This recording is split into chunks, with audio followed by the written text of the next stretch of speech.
Okay, so get this. Mm-hmm. You guys have sent in some seriously fascinating stuff about this guy, KFK. Yeah. Claims to be a time traveler from 2060. Wow. Popped up online back in 2019, Okay. specifically on this Chinese forum, Dubon. Uh-huh. And he has dropped some pretty mind-blowing predictions about the future. Right. What's even weirder is he writes in traditional Chinese characters. Really? Says that was a choice he made when he time traveled.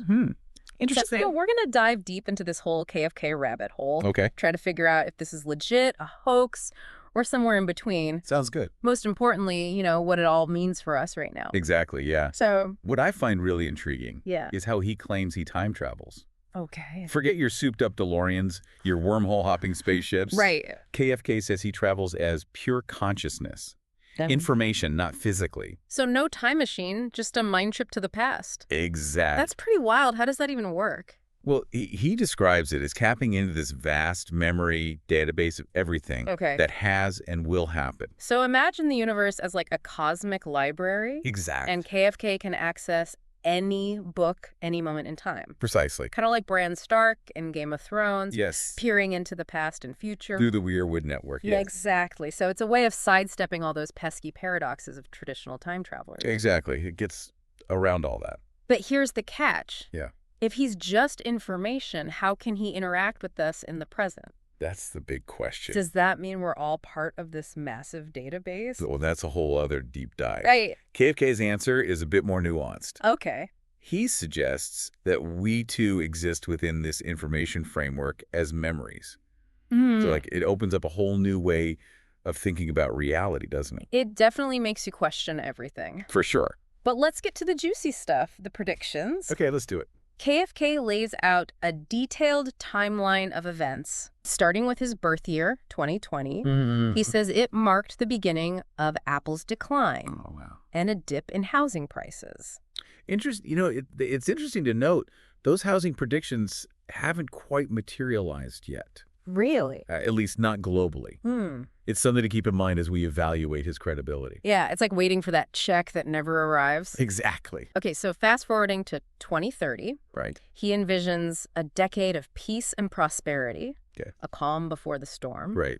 Then in 2032, the Olympics are held in Jakarta, Indonesia. Wow, that would be a pretty significant shift from the usual Olympic hosts.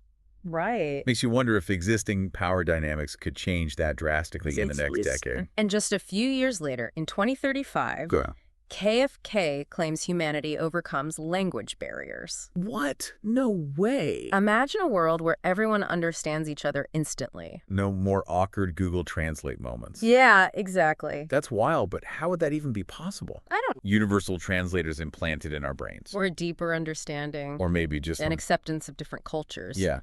Either way, sign me up. Me too. And now things get really futuristic in 2038. Okay. He predicts the mass production of advanced AI robots. Oh, wow. Mostly for domestic use. Interesting. But with strict regulations for custom-made ones. I see. This aligns with a lot of current anxieties about AI, doesn't it? Yeah. The impact on jobs, the ethical implications of creating intelligent machines. Right. It's fascinating that KFK specifically mentions regulations. Yeah. Suggesting an awareness of these concerns. Like he's peeking into our collective anxieties and pulling out predictions that hit close to home. Definitely. And speaking of anxieties, by 2047, the global population reaches a staggering 8 billion. Wow. While the U.S.-China Cold War finally thaws out. These predictions tap into existing concerns about overpopulation and resource scarcity, don't they? Right. Makes you think about how we're going to sustain ourselves on a planet with finite resources and a growing population. It's like we're heading towards a tipping point. Definitely. And then just when you think things might be settling down, bam. 2048 arrives. Oh, no. And it's not pretty. What happens? KFK predicts World War III. Oh, wow. Centered around Turkey and the Middle East, with all the major global powers getting involved. This is a particularly chilling prediction, especially if we connect it to the bigger picture. Right. KFK is suggesting this decade of relative peace will be shattered by an intense global conflict. Right. It's a reminder of how fragile peace can be. Yeah. And how quickly things can escalate. It definitely paints a bleak picture. It does. But hold on, because in the midst of this global turmoil, Yeah. something else happens in 2048. Okay. Laws legalizing marriage to robots are passed. What? Apparently, robots have genders now, too. That's a curveball. Right. Makes you wonder what this means for the future of relationships. The very definition of love and companionship. Seriously, what will wedding vows even sound like? I promise to reboot you when you crash. Update your software regularly. It's mind-boggling. It is. And it gets even more mind-boggling in 2049. Oh, boy. KFK claims the mystery of the first consciousness is solved. What? The observer that caused the universe to collapse into existence. Wait, are we talking about the origin story of consciousness itself? Yeah. The Big Bang of awareness. I think so. This is getting deep. This is getting deep. It seems KFK is suggesting that understanding our future is inextricably linked to understanding our past, Right. even our cosmic past. Wow, but here's what's really fascinating. Okay. He also mentions that the concept of fate has been replaced by fixed destiny in his time. So, like, free will is just an illusion. Is everything predetermined? That's a pretty heavy thought. It is. It is. But KFK's message isn't necessarily one of despair. Okay. He emphasizes a shift from material possessions to spiritual pursuits, I see. suggesting that maybe the journey is about finding meaning and purpose Okay. within the constraints of a predetermined path. So it's like saying, hey, the ride might be wild, but focus on enjoying the scenery and Yep. making the most of the experience. Exactly. It's a strange mix of bleak predictions and almost optimistic advice. And that, I think, is what makes KFK's story so compelling, right? Yeah. It forces us to confront both our anxieties about the future and our deepest philosophical questions about the nature of reality, Right. free will, Yeah. and the meaning of life itself. It's a lot to unpack. We're just getting started. Okay. We'll be right back to unpack even more of KFK's predictions, dive into those inconsistencies, Yep. and explore the potential motives behind his story. Let's do it. Welcome back. Yeah. We are knee-deep in the world of KFK, our supposed time traveler from 2060, Right. who claims to be zipping through time as pure consciousness. Yeah, pretty wild stuff. We've covered his predictions for the next few decades. A roller coaster of peace, war, technological advancements, Right. and even robot spouses. It's a lot to take in. It is, so... What I find particularly interesting is the shift in perspective that KFK describes for his present time. Okay. He says that in 2060, Yeah. people have moved away from this pursuit of material wealth and towards a more spiritual focus. He even claims that embracing this mindset now could ease suffering Okay. in these turbulent times ahead. It's like he's saying don't sweat the small stuff and definitely don't sweat the material stuff. Yeah, kinda. But if he's just a consciousness, Yeah. how can he even influence anything in the past? That's a good question. It's not like he can buy a bunch of Bitcoin and change the market. That's true. He can't directly intervene. Right. But there is this one tantalizing detail in his story. Okay. He mentions traveling back to leave information for a specific woman. So like a time-traveling love story? Yeah, trying to nudge her towards a different path. That's a pretty romantic twist on time travel. It is. But if he can't change anything, Right. what's the point of trying to influence someone's future? It could be about offering guidance or a warning. You know, Okay. planting a seed of thought that might lead to a different outcome. Maybe it's enough to know you tried, Yeah, even if you can't control the results. I guess that makes sense. But let's talk about those inconsistencies. All right, let's do it. KFK predicted declining housing prices, and that hasn't exactly happened. Right, at least not in the way he described. And then there are these mysterious white lies Yeah. he claims other time travelers have told. What's that all about? Yeah, what is up with that? He never really clarifies those points, does he? No? It could be intentional vagueness to protect the timeline Okay. or to hide his own motivations. Mm. Or, and this is where things get a bit more speculative, maybe he has his own agenda. Wait, are we saying KFK might be trying to pull a fast one? I wouldn't go that far just yet, Okay. but it's worth considering. Right. Could he be trying to manipulate the present for personal gain? He says Bitcoin is extinct in his time. Right. What if he's trying to subtly influence the cryptocurrency market? Yeah, that's a conspiracy theory I can get behind. Right. It's like a financial thriller set across time. Yeah, exactly. But But even if he's not some mastermind manipulator, okay. there's always the possibility that he's just a really good storyteller. A prankster with a knack for spinning a convincing yarn. We can't rule that out. We can't. We're dealing with claims that defy Right. our current understanding of physics and reality. Absolutely. But even if KFK is a product of someone's imagination, there's still value in exploring the ideas he presents. I agree. I think whether KFK is legit, a hoaxer, or somewhere in between, his story brings up some really big questions. He confirms the existence of a creator, Right. which ties into his description of a pre-existing consciousness that sparked the universe. And let's not forget his statement about fixed destiny and placing the concept of fate. It suggests a deterministic universe. It does. Where free will is an illusion. Yeah, if that's true, then our choices only change the timing of preordained events. That's a heady concept to grapple with. It is. It is. It's like saying we're all on a predetermined track, but we can choose how fast or slow we go, how many detours we take.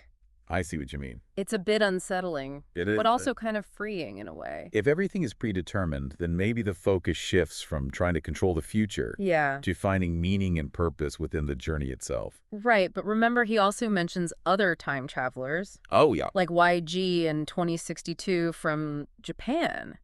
He acknowledges they exist, but claims they've told some white lies about the future. What's up with that? Yeah, what is that all about? It adds another layer of intrigue, doesn't it? It does. It hints at this whole network of time travelers operating behind the scenes. Okay. Each with their own motivations and interpretations of what's to come. So we have a potential time traveler. Yeah. Predictions of a chaotic future. Philosophical debates about free will and destiny. Right. And now a shadowy network of time hoppers. It's a lot. This is getting more complex by the minute. It's like we've stumbled into a cosmic detective novel. Yeah. We're gathering clues, analyzing evidence. Trying to piece together the truth about KFK and what his story means for humanity. Absolutely. Exactly. But before we get lost in all the twists and turns, let's focus on what KFK seems to be emphasizing the most. All right. This shift from material to spiritual. It seems crucial to how he describes navigating the future, especially as we get closer to this potential global upheaval in 2048. It's almost like a recurring motif in his story, isn't it? It is. He's suggesting that finding solace and strength in something beyond the material world will be essential for weathering the storms ahead. Makes you wonder if our current obsession with material possessions is setting us up for a rude awakening. It does. It really does. It's a timely message, isn't it? Yeah. With everything going on in the world right now. Climate change, political divisions, rapid technological advancements. Maybe a little introspection and a focus on what truly matters is exactly what we need. Perhaps KFK, whether he's a time traveler or not, is offering us a valuable piece of wisdom. Big point. It's a reminder that true wealth might not lie in the things we own, but in the quality of our experiences, our connections with others, and our understanding of ourselves and the world around us. Absolutely. And think about it. Even if KFK isn't a time traveler, even if his predictions are just a product of someone's imagination, the message itself is still incredibly relevant. It is. We live in a time of immense change and uncertainty. Cultivating a sense of inner peace and purpose could be invaluable for navigating the challenges ahead. Couldn't agree more. So after spending all this time exploring KFK's world, diving into his predictions and pondering those mind-bending philosophical concepts, what stands out to you the most? That's a good question. It's been quite a journey with this whole KFK enigma.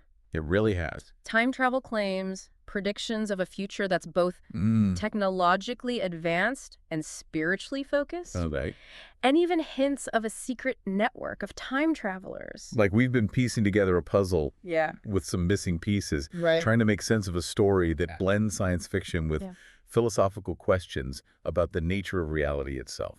And as we wrap up our deep dive into KFK's predictions, and there's one theme that keeps coming up.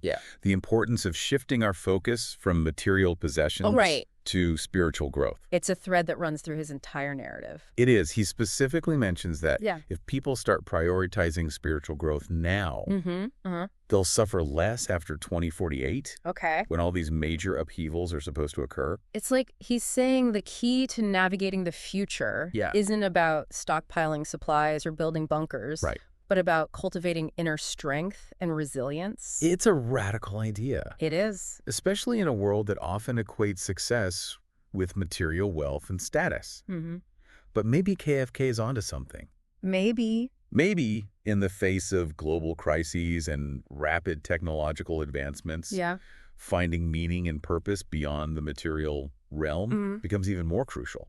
It's a reminder that true wealth might not lie in the things we own, Right. but in the quality of our experiences, our connections with others. And our understanding of ourselves and the world around us. And think about it. Yep. Even if KFK isn't a time traveler, even if his predictions are just a product of someone's imagination, Right.